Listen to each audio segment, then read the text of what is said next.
pal Jim Pankey here with a classic. Now I know I've taught you all this tune in the past, but today I wanted to look at Roy Clark's version of Cripple Creek that he played on Pickin and Grinnin. Now this, what I'm going to teach you, is just kind of a compilation of various things that I've heard Roy do through the years on Pickin and Grinnin. He didn't play it the same every time, and I looked at a couple of different videos just to get a feel for what he's doing, and I think I've got the bulk of it, at least enough that you'll have a cool Cripple Creek break that you can play, and just, if for nothing else, just to amuse yourself. I mean, that's why we're doing this, right? Because we get a kick out of it. So you just heard it. I'm going to walk you through it really slowly, kind of look at a few things that Roy does maybe a little different than what Earl does, and kind of different than what I do. And man, I hope this is something that you like and enjoy. If you do like this sort of thing, be sure to hit the like button, maybe leave a comment. Really appreciate it if you would subscribe. That means a lot. If you want to get notifications, be sure to ring the little bell, and you'll get notifications when I post new videos. All right, enough of that. Let's look at this tune. All right, so Roy starts this thing off with a slide. Where we normally do 2 to 5, Roy does 5 to 8 on the second string. So it looks sort of like that.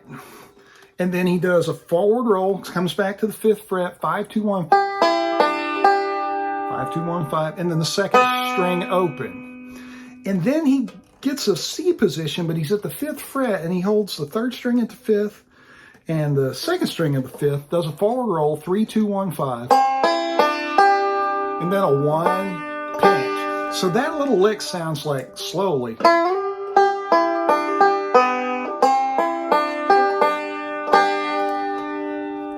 Just learn that much of it. It gives you a neat kickoff to Cripple Creek that harkens back to Pickin and Grinnin on Hee Haw.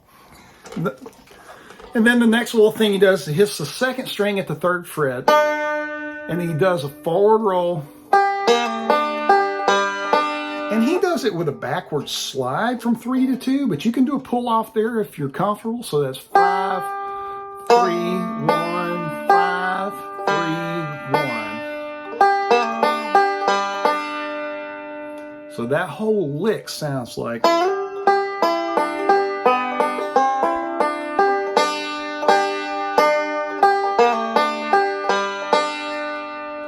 And the little tag. So 3 at the 2nd fret, that's with your thumb. 3 open with your index. Thumb on the 4th fret, and then 1st string open. And then 3rd string. So that sounds. And that gets you through the whole first half of the first half. That makes sense, right? This is the first half of the high part. So let me play you that far.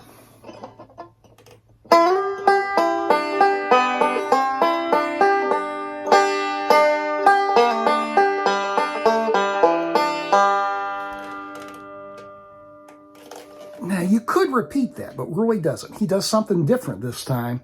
And this is a little weird lick. It's tricky for me, but I think it's in my brain now, and I'm sure, especially after transcribing it and trying to figure it out. But it's kind of forward roll based, so let me play you the lick, and then you can pause and try it yourself. And then I'll try to explain it.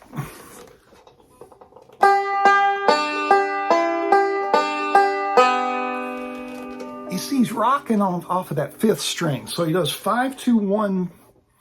He's at the 8th fret on the 2nd string. 5, 2, 1, 5, 2, 5, 1, 5, 2. So the string sequence again, and I'm just going to make the left hand happen. So 5, 2, 1, 5, 2, 5, 1, 5, 2. And then this part is the same, 3, 2. So he's at the 3 and 2 at the 5th fret, 3, 2, 1, 5. And then open 1, pinch. This is the same as the first part. 3 at the 2nd fret, and then 5, 3, 1, 5, 3, 1. So that's just 2 forward rolls. He's doing a slide, but you could do a pull off for that 3 to 2. And then Roy does 3, 3, 4, 3, 3. I'm not crazy about that. And you'll notice, like, if you go back and watch what I did, I do it exactly like the first time. I go 3, 3, 4, 1, 3. Pinch. And that gets us through the high part. So let me play through that high part. Let me play through that high part for you. Here we go.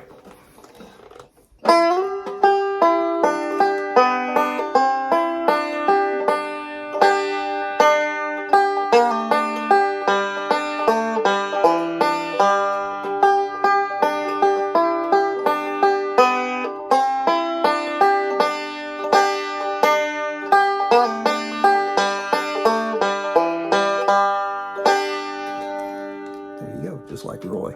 Now, let's look at the B part. The B part's going to be very similar to what you already know. It's just this. It's just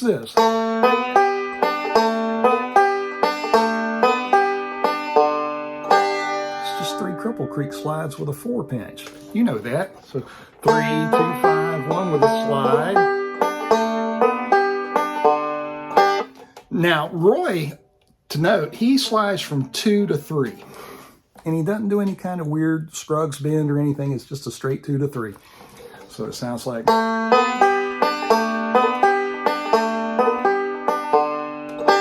And then the second time, slide, pull off, 3, 2, 3, 1, and then 3, 3, 4, 1. So no, so that's on 2. So that sounds like.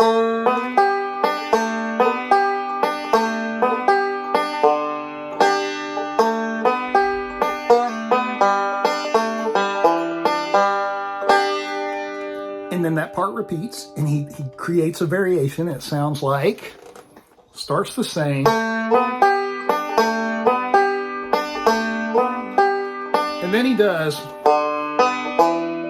So 4, 2, 4, 1. That finger goes down. Then we're going to do a 302 lick. We've done that before. We're not going to slide to it. We're just going to put it down. 302. So 3, 2, 1, 5, 1, 2. Pull off. 3, 1. And then 3, 2, 4.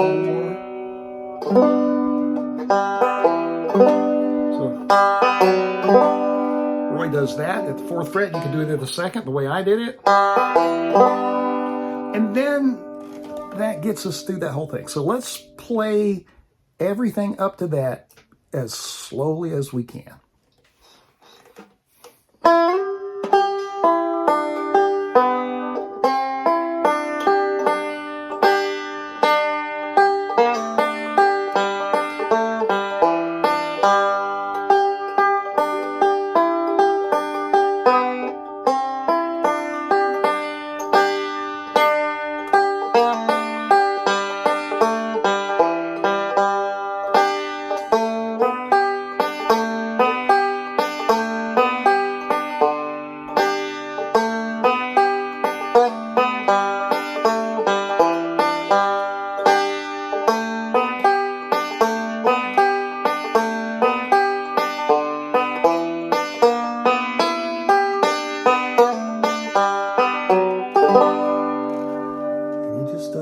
On the end. Now, let's look at Roy's big ending that I know that some of y'all know what he's, and you will know what this is. You've heard this before. It's like the part that you're waiting on. And it's the part where Roy mess up sometimes on purpose. So he starts at the 5th fret. So 5 on the 1st string, and then 5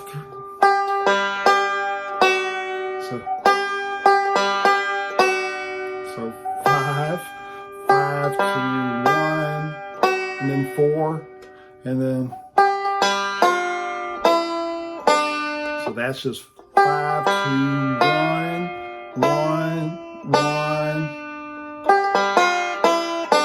Let's just walk down 3, 2, 1. And then he does this cool little lick. He slides into it. 3, 2, 1, 5, 3, 1, 4, 1, 5, 3, 1, 5, 3. So that sounds like.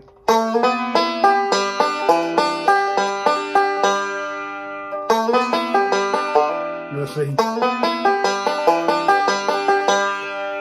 No hammers, just a slide and puts it down. You can put a hammer in there like my brain just tried to do. All right.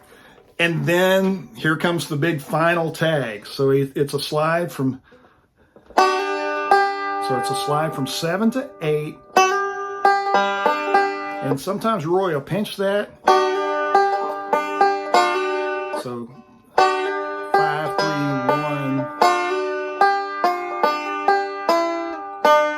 So slowly through that whole little lick.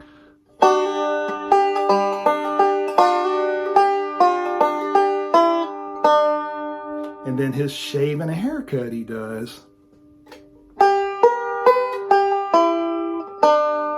And then up to 16, 17. So that shave and a haircut, it's at 11 and 9. So 5, 3, or 5, 2, 1, 5.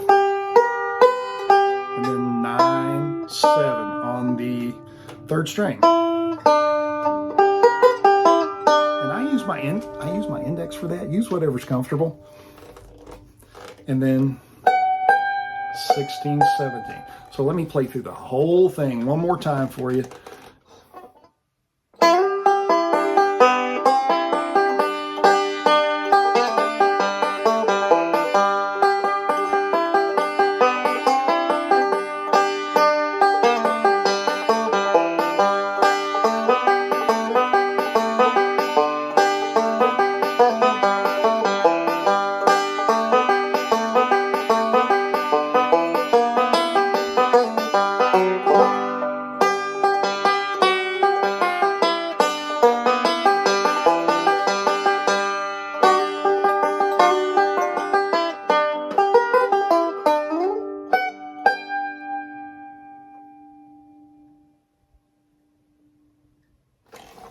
Alrighty, folks. I hope you learned something from that. If you did, be sure to like and follow.